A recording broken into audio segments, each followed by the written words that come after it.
Bonjour, on va vous présenter un oral sur la laïcité. Mais pour commencer, c'est quoi la laïcité?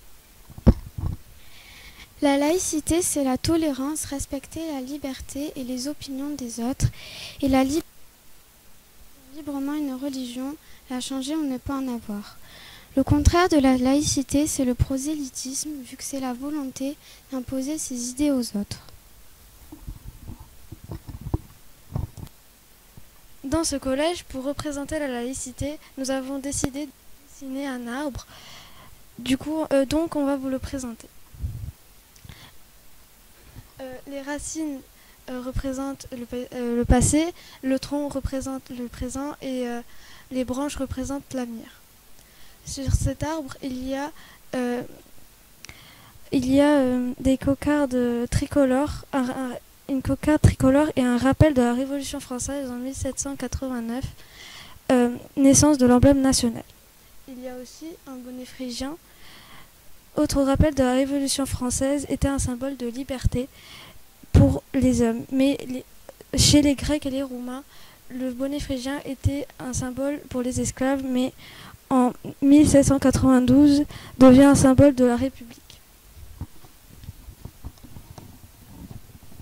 Sur cet arbre, il y a aussi la devise républicaine, liberté, égalité et fraternité, et laïcité qui s'ajoute car les valeurs se retrouvent.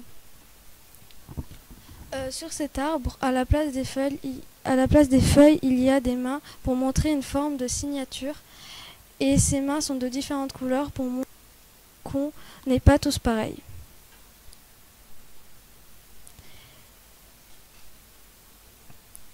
Il y a plusieurs personnages importants dans les racines, mais on va vous parler que de deux.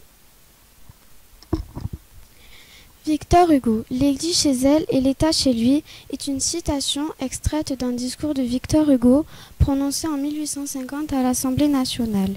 Elle évoque la séparation entre l'Église et l'État. Victor Hugo était un écrivain. Jean Jaurès était un homme politique où lors de plusieurs discours, il défend l'idée d'une école laïque et assure l'enseignement pour tous et la liberté de conscience. Il soutiendra la loi du 9 décembre 1905.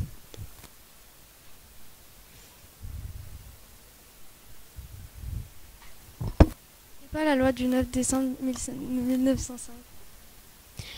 La loi du 9 décembre 1905 concerne la séparation entre l'Église et l'État. Il y a aussi la loi du sur l'organisation de l'enseignement primaire et la loi du 15 mars 2004 sur le port des signes ou tenues trop visibles à l'école, au collège ou au lycée. L'oral est terminé, merci de nous avoir écoutés.